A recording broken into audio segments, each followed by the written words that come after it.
I'm not gonna let him go forward with me, so I'll push him, make big pressure, and my head is strong. He's even if he catch me, he not gonna knock me down. Undefeated Russian powerhouse Movsar Evloev has just sent a bone-chilling warning to former UFC featherweight champion Ilia Topuria, declaring, quote, "I need his head on my list." And he's promising to chase him across multiple weight divisions to get it.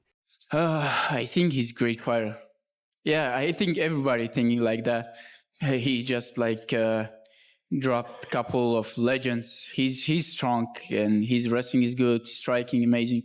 So, but like I said, I'm only one right now in featherweight division who can stop him.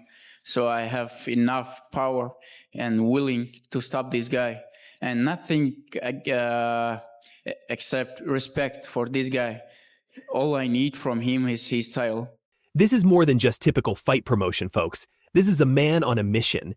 And tonight we're breaking down why this potential matchup has become the most personal vendetta in mixed martial arts. Stay tuned as we dive deep into the drama that's got the entire MMA world talking. Let's start with the warning that's got everyone's attention. Following his dominant victory over former bantamweight champion Aljamain Sterling at UFC 310, Movsar Evloev made it crystal clear: Ilia Topuria cannot run, and he cannot hide. When you see Ilia Topuria move up to lightweight, did you want that fight someday? Yeah, but first of all, I need this title, and then I'll go after him. So you actually want to win the featherweight title and then move up to lightweight and win that title too? Yeah, but not title necessarily, but him. Just Ilia? Yeah. Why? Why Ilia? Yeah, because he beat everyone in featherweight division, so he's stronger than everybody here, except me. Me and him only. Yeah, who have question. I will let people know who is the strongest featherweight, even if we fight lightweight. In a recent interview, the undefeated Dagestani fighter didn't mince words. Even if he moves up, I will take the belt first because this is my first goal. So then I will go after him even if he goes to middleweight. It doesn't matter, he's not a big guy. I don't need to cut weight to beat this guy. I need his head on my list. I need his head on my list. Let that sink in for a moment, fight fans. This isn't your typical call-out. This is a promise of pursuit that transcends weight classes and championship belts. Yeah, if he's thinking that did not deserve for title, just give me another fight. I will keep winning, even like 100-0, and then maybe they will think about title shot for me. So obviously, I think at one point you were scheduled to fight Ilia before. So what do you make of him as a champion, and do you break him down and see like openings that you could take advantage of or weaknesses with Ilia? Уже был момент, когда вы должны были драться с Топори. Yeah. А что ты вообще думаешь о нем как чемпионе? И как ты думаешь, есть ли какие-то места, где ты можешь быть лучше, чем он? I think he's a great fighter. Yeah, I think everybody thinking like that.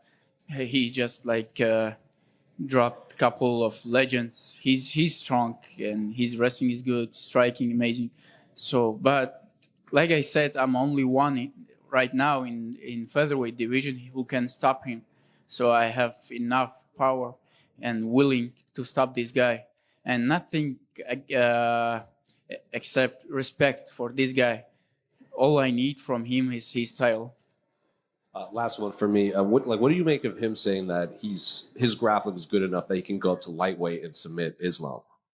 Он сказал, что у него достаточно хороший грэпплинг, чтобы подняться наверх и удосрочить Ислама. I don't think when he's talking about Islam that his wrestling is good enough, but he can beat a lot of lightweights in lightweight division because he's not small featherweight and he's strong enough.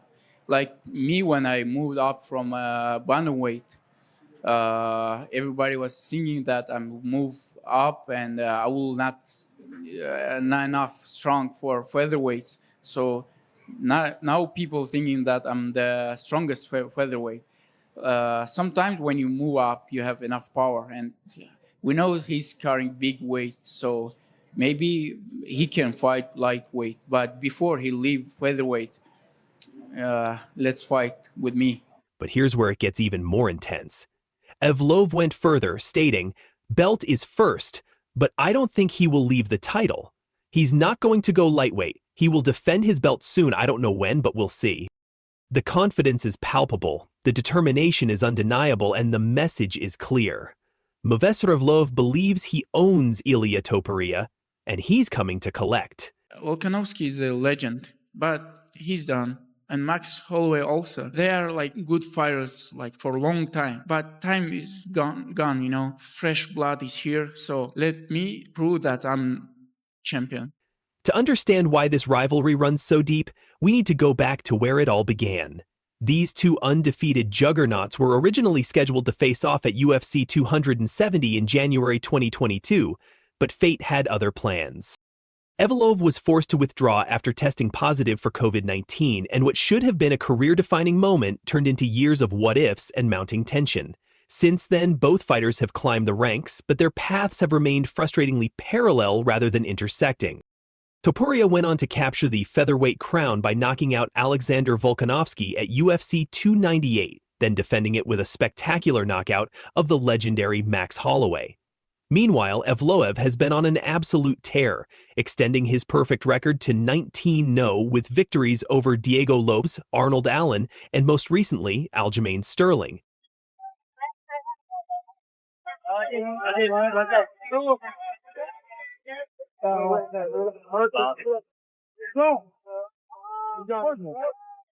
But here's what makes this story even more compelling. Topuria has been anything but impressed with Evloev's resume. The Georgian-Spanish champion recently dismissed Evloev as unworthy of a title shot, saying, "You need to finish someone, do something relevant. I would knock him out in the first round." Those words have clearly struck a nerve, and now we're witnessing the fallout of what happens when you question a Dagestani fighter's heart. I don't think when he's talking about Islam that his wrestling is good enough, but he can beat a lot of lightweights in lightweight division because he's not small featherweight and he's strong enough. Like me, when I moved up from bantamweight, everybody was thinking that I'm move up and I will not enough strong for featherweights. So now people thinking that I'm the strongest featherweight. Sometimes when you move up, you have enough power, and we know he's carrying big weight, so maybe he can fight lightweight. But before he leave featherweight, let's fight with me. And here's where this story takes an unprecedented turn, fight fans. Ilia Topuria has recently vacated his featherweight title and announced his move to lightweight, setting his sights on champion Islam Makhachev. Most fighters would see this as a missed opportunity, but not Movsar Evloev. Evloev's response?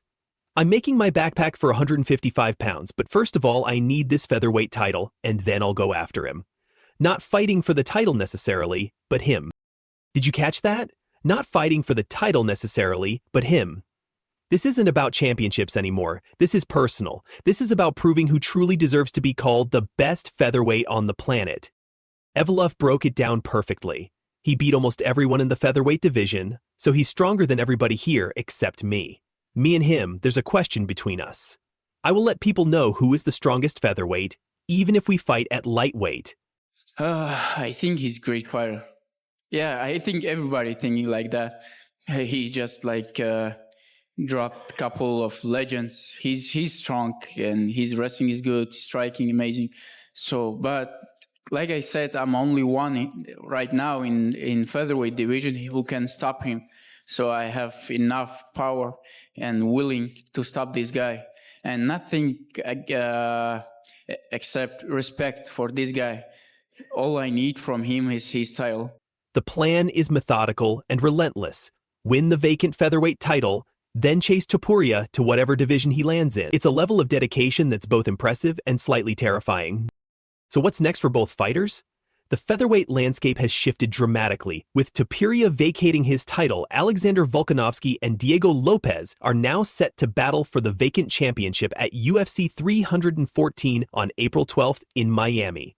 Movsar, he another win. He kind of pushed back on the label the fans gave him as a decision make? Like, he only wins decisions. He doesn't think that's a fair assessment because he's winning dominantly. What did you make of his performance and his possibility of fighting for the title soon? So what did he say? He's bummed out because people call him He's not decision bummed, guy? but he says fans constantly call it, like, they criticize him because he's only winning decisions and not, going out there and melting people. Yeah. I mean, what's his win streak like? He's on... I think he's like 18, 19. Yeah, 18 or 19. And yeah, that place sucked the wind right out of that fight sucked the wind right out of the arena tonight. So it might bum him out, but he's got to deal with it. Yeah, that was the least fun fight anybody's ever seen. So he doesn't have much to complain about. You know who lost that fight? The fans. Yeah, so yeah, he doesn't have much to bitch about on that one. This presents an interesting scenario for Evloev. Despite his incredible winning streak and top-ranked status, he won't be getting an immediate title shot. Instead, he'll be watching from the sidelines as two other fighters compete for what he believes should be his. But don't mistake this for a setback. Evloev sees the bigger picture. I have enough patience. If they think I will get tired of waiting for them and go somewhere else, it's not going to happen. I will wait until they have no choice but to give me the title. I know I'd beat him. Funny because I got laughed at for it, but I know I'd beat him. Yeah, but that's what separates you from the other guys. Yeah. From the other guys, isn't it? I don't know I'd beat him, man. We've already talked about a game plan to beat him, man. I don't know how to beat him. Paddy Pimblett sends a clear warning message to Ilia Topuria. I'd beat him, Paddy Pimblett claims. Ilia Topuria's opponents all make the same mistake ahead of UFC 317. Stop tweeting about me all week, lad. He needs to sort his life out. Him out, please, loudly, shut up, man. The lightweight division is heating up, and we've got some explosive claims from Liverpool's own Batty that have the MMA world talking. Stick around, because we're breaking down everything you need to know about this brewing rivalry, Topuria's upcoming title shot, and why Pimblett believes he's cracked the code to beating one of the UFC's most dominant fighters. Let's dive straight into the controversy. Paddy Pimblett is not backing down from his claim that he would defeat the undefeated Ilia Topuria, and he's doubling down with some serious analysis. To be honest, I don't know what to tell you. He's a good fighter. He's not a good fighter. Sometimes his fight sucks. Sometimes he does something that looks good. I don't know. He's a very average level of fighter. Let's say like. Speaking with Tom Aspinall, Pimblett stated confidently, I know I'd beat him. Funny, because I get laughed at for it, but I know I beat him. I know I'd beat him. Funny because I got laughed at for it, but I know I'd beat him. Yeah, but that's what separates you from the other guys. Yeah. From the other guys, isn't it? This might sound like typical fighter bravado, but Pimblett isn't just talking trash. He's breaking down what he sees as a fundamental flaw in how fighters approach Topuria. According to the Batty, every opponent makes the same critical mistake. No one goes for his weaknesses when they fight. Everyone just decides to have a boxing match with him. No one goes for his weaknesses when he fights up. Everyone just tries to have a boxing match with him. Yeah. I'm not going to come out and have a boxing match with him. I'm going to beat him with my all-round MMA game. This is a fascinating tactical observation from Pimblett, who believes fighters are playing directly into Topuria's strengths instead of exploiting his vulnerabilities. This beef isn't new, fight fans. These two have been going at it ever since they clashed at a hotel in London 3 years ago. That's right, this rivalry has been simmering for years. Since Topuria made his move to the lightweight division, he's made it crystal clear that he hates Pimblett. In fact, Topuria recently called Pimblett a hypocrite and stated that if he could choose any fight, it would be against the Batty because of how much he despises him. So it didn't happen because he told me something yesterday. It comes from a long time ago. He posted like, now I understand why Russia destroyed Georgia because you are dumps. And it makes my blood boil, when I saw, I was like surprised. I didn't believe when I saw that tweet, because in 2008, I was living in Georgia when the war happened, and it was a very difficult time for me, for my family, for all my friends, for my country, a lot of innocent people, kids were dying in that war, and see how someone's joking about that, it makes my blood boil. So it's hard. You have to Ukraine flag, Can you imagine if I start to make some jokes about the war where children are dying, people are suffering, You can't talk about that. The personal animosity is real, and it's adding serious fuel to this potential matchup. When fighters genuinely dislike each other, it often leads to the most entertaining and explosive fights we see in the octagon. Let's put Pimblett's claims into perspective. Ilia Topuria is coming off an absolutely perfect 16-0 professional MMA record. The 28-year-old Georgian-Spanish fighter is widely considered one of the best pound-for-pound fighters in the entire UFC roster. Look at a guy like Ilia that can grapple. He hits like a 170-pounder, and he has a strength of about a 155-pounder. He hits harder than Islam, I'm telling you. He hits harder than almost every 55er there. It's because a lot of it's genetic, but his technique is legit along with his genetics that God gave him. He could win the belt, I'm telling you, and defend that belt. He could do some rock star shit at that weight class. Well, He'll beat like a guy like Gaethje that just won. I think he would flatline Gaethje.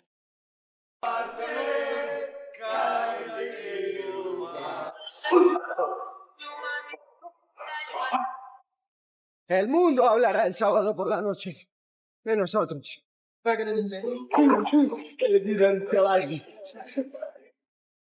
Topuria shocked the world by capturing the featherweight title from Alexander Volkanovski, and now he's making a bold move up to lightweight, where he's been granted an immediate title shot against Charles Oliveira at UFC 317 on June 28. This is huge. Topuria is attempting to become a two-weight champion, following in the footsteps of legends like Conor McGregor and Daniel Cormier. If he succeeds against Dubronx Oliveira, he'll cement his status as one of the sport's elite. I want to fight you next and kick like I did the last time. I want that blonde, that Paddy. Do you think Paddy will fight you in the future? Paddy? When we spoke to Ilia, he said that he didn't think you had the balls to fight him. Is that a fight that you want? Never, ever. I don't think so. Everyone wants to fight me. Everyone wants to hang on my coattails. Maybe if Dana stay with him like with a gun, maybe yes. No one knew hand sanitizer boy was until he tried to start an altercation with me. No one knew he was. But here's where it gets interesting for our story. A potential showdown with Pimblett could be on the horizon, depending on how UFC 317 plays out. So, what exactly is Pimblett's master plan? He's not just talking, he claims to have already developed specific game plans with his team. We've already talked about game plans to beat him. I'm not going to come out and have a boxing match with him. I'm going to beat him with my all-around MMA game. We've already talked about a game plan to beat him, lad. I don't know how to beat him. No one goes for his weaknesses when he fights us. Everyone just tries to have a boxing match with him. I'm not going to come out and have a boxing match with him. I'm going to beat him with my all-round MMA game. This makes perfect sense when you consider Pimblett's skill set. He's known for his grappling prowess, submission threats, and unorthodox fighting style, exactly the kind of varied attack that could potentially trouble a striker like Topuria.